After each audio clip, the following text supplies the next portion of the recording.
find lawbreakers and arrest them and detain them. And yes, if need be, beat them. This whole idea that our inmates and criminals all across this country should be afforded any kind of rights, to me, is laughable. If you can't abide by the laws of the country, what are you doing here? You don't belong here. And we're not going to kick you out of the country because you're American, so we'll put you in here. Enjoy. But everybody forgets that, and I don't know why. All I ever heard about Ferguson was, Officer Otis, whatever his face is, who shot down an unarmed black teen. In court testimony, that black teen was a huge bodybuilding, weightlifting tank of a man. Yeah. And that man, after trying to evade the officer, after reaching into the officer's SUV, wrestling him for his gun, to obviously what? What was that black man or teen going to do with the officer's gun? Do you think he was just going to put it in his belt and act all homie G? You've got to think about things here, people, before you just react to them.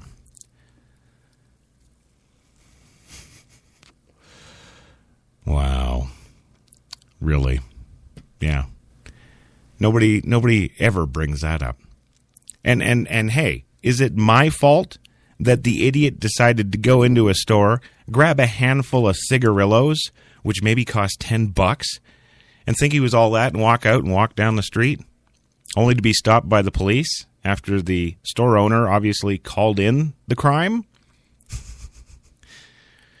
Shouldn't we be kind of laughing at the idiot who did that? And then that same idiot who subsequently reached in that SUV, wrestled a police officer for a firearm, which is a lethal weapon, and then ultimately run away, then ultimately turn and charge the officer after the officer gave pursuit, and now we want to hang the officer. Why is that? Cop's doing his job. Internal Affairs verified it. The grand jury agreed with that. What's the problem? Oh, well, gee, Crash, there's a problem. Black Lives Matter. Yeah, okay, so Black Lives Matter. So what? So does the cops. So does all the other people on that street. What would have happened to any one of those people on the street if good old Michael Brown had grabbed that cop's gun and actually gotten away with it and didn't shoot the policeman? Let's assume, let's be really stupid and assume for a moment that he wouldn't have killed the policeman, who would have then just grabbed his shotgun in the SUV and cut him down. But let's think for a minute. No, the cop would have suddenly had some wave of joy over him and went, oh, Michael Brown isn't that bad. He's a nice guy. I'll let him have my gun. It's an early Christmas present, Michael. Have a nice day. What would Michael then do with the other unarmed people on the street, black, white, Arab, or otherwise? Well, what do you think he'd do? He just went in, had no respect for a store owner, took a handful of cigarillos like they were his, which they weren't. Has anybody ever asked the question, did Michael Brown have a job? I didn't hear it. No. Months and months and months on this story, the news covered it. Wolf Blitzer went 24/7 with his stories. Anybody? Did he have a job? No. Was he a church-going boy? Did he contribute to society in any freaking way whatsoever? No. Nope, not a word of that. So tell me, why did that Black Life matter after grabbing that policeman's gun in his SUV? You explain that to me, and maybe I can start to make some sort of semblance of the argument on the other side. But right now, I don't see it. Well, CEO of Starbucks, yes, good old Starbucks coffee, Howard Schultz, acknowledged that he was wading into potentially dangerous territory by holding a series of forums for frank discussions with his employees about race. For the latest, he came to California's African American Museum here, inviting hundreds of Starbucks baristas, managers, and other workers to listen to each other's stories just Monday, about how skin color and ethnicity has affected their lives as well as how they treat customers. The meeting showed how racial strife over the summer in Ferguson, Missouri, after the police shooting of Michael Brown and subsequent protests in other cities involving minorities are playing out not only in government and society, but in corporate America as well.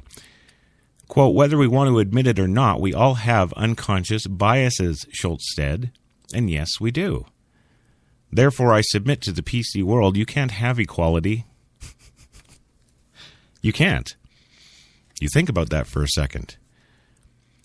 I was born in Victoria, British Columbia, little island off the western tip of Canada there. Yeah. I had my mom, and I had my family, and I had my little brother years later, and I had my whole life and experiences. Can anybody from the East Coast relate to that? Maybe generally, but not specifically. And what about my economic status? That plays a big part, doesn't it?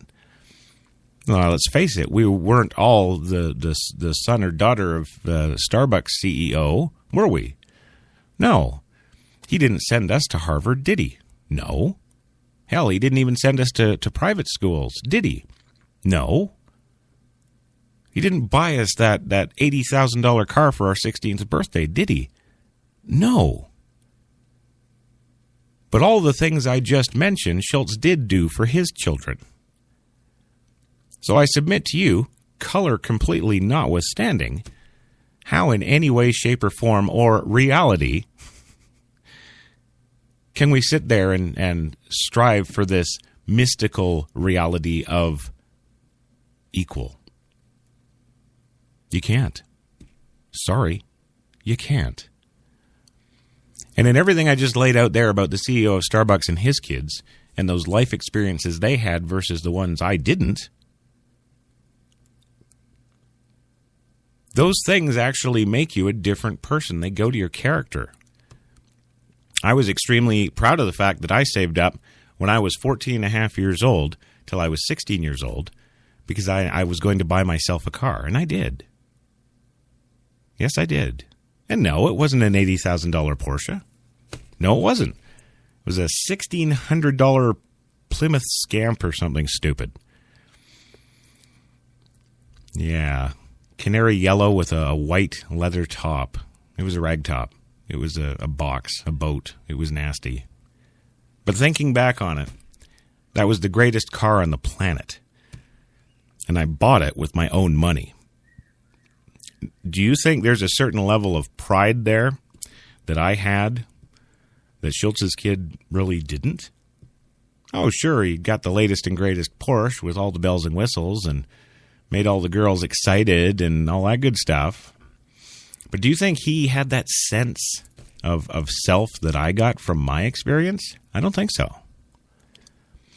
And I'll bet you he will even admit to that. Because, of course, like with everything, I'm right.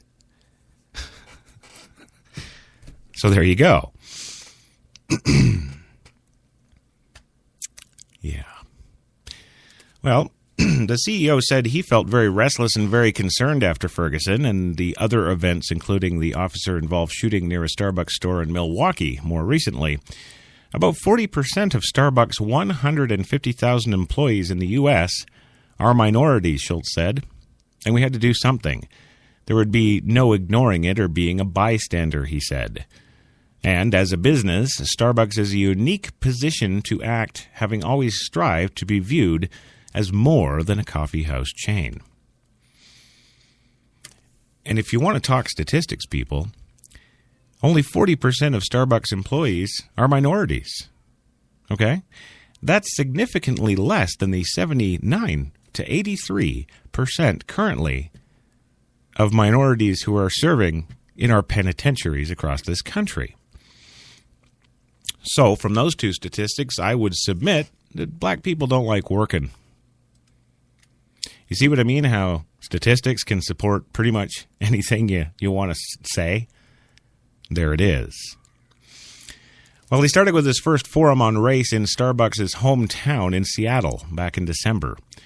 The decision brought forth such an emotional outpouring that Schultz has gone on to hold similar meetings in Oakland, New York, in the wake of Ferguson, St. Louis. At the meeting there, Schultz talked about how the civil rights movement of the 1960s affected him growing up. He showed an extended video clip of Robert F. Kennedy talking about race rather than the assassination of Martin Luther King Jr. Mostly, though, he just listened as his employees took the microphone to pour out their stories over 3 hours. There were tears, poignancy, and even a few moments of levity. A biracial employee talked about the difficulty of not feeling accepted into either black or white culture. Well, it's an interesting conundrum. A woman also struggled with expressing her gratitude for not now having a job and a new life after being a homeless mother. A worker said her partner is a police officer and she worries about her safety every time she goes on shift with her gun and badge. Indeed, Schultz has been drawing police into the discussion. He said he has met with Police Commissioner William Bratton in New York and Police Chief Charles Beck in Los Angeles. There was hope. The discussions repeatedly turned to talk about bridging the racial divide with Starbucks employees, whom it refers to as, quote, partners. Yeah, and also to how it views its customers. We need to learn how to embrace the diversity in our stores, said Eric Taylor, a district manager and 19-year employee based in Orange County, California. Do our partners reflect the community that we serve, he asked. Heather Crawford, who works in a Starbucks store in Hawthorne, California, said inclusiveness was one of the features she loves most about the chain, and the customers love to see familiar faces. Okay, thanks, Heather. That doesn't... Yeah, whatever. Kelly Grass from a Los Angeles store cautioned that prejudice and discrimination are rooted in making assumptions about others. You assume so many things about them just by looking at them, she added. You have to throw it out the window. And so it went. Schultz vowed that the action eventually would result from the outpouring. He urged everyone to think deeply about what they had heard and said that he was sure that the discussion should strike a chord with everyone. In every city we've had these meetings, there has been a tremendous amount of learning, he says. It's been a true level of compassion about what it's like to be in someone else's shoes. And I would kind of further submit that it's important on a couple of levels here. This is a CEO of a corporation. You know, his job is to go out and make the most money for the shareholder and keep that company healthy and moving on into the future. That's his job. That's what he does. He's the captain of the ship. For him to do something like this, well, this says something to me. And it's not just saying anything negative, because, you know, good old Crash Talk likes to pull out the negative out of everything. But this sense here, he's actually doing something that I think is constructive. He's opening up a dialogue with people. And granted, these are only people in his company and not all of them. I mean, he didn't go and do these to every one of the 150,000 employees they have. He just did it in a number of major cities. But he's opening up a dialogue, and that needs to be going on, people. You're never going to have equality, so quit trying to push that through your Supreme Courts. You're never going to have, if your culture... Here's another problem. If your culture is still teaching the slave mentality, you're destined to remain slaves forever. Even hundreds of years after the slavers have all died out, which is where we are now, you're still singing the song. Now, you can sit there and say that that's part of your history and part of your culture. Sure. Go have a National Slave Day or something then, and go have a parade and celebrate being a slave. But other than that, there's nothing constructive to that. You certainly didn't learn anything from it, and you haven't evolved much past that since getting your freedom. I'd like to bring up another point, too, about Martin Luther King. Now, I'm sure Mr. CEO of Starbucks there thought it was a good idea to bring up Martin Luther King. Well, not at Crash Talk. Because you're talking to somebody who does read books. You're talking to somebody who is informed, Mr. CEO. And 6 months ago, not even, the U.S. Army, and this is a fact, you can look it up, the U.S. Army was taken to task by the PC movement, headed, I might add, by CNN. And they were taken to task in the sense that they were made to apologize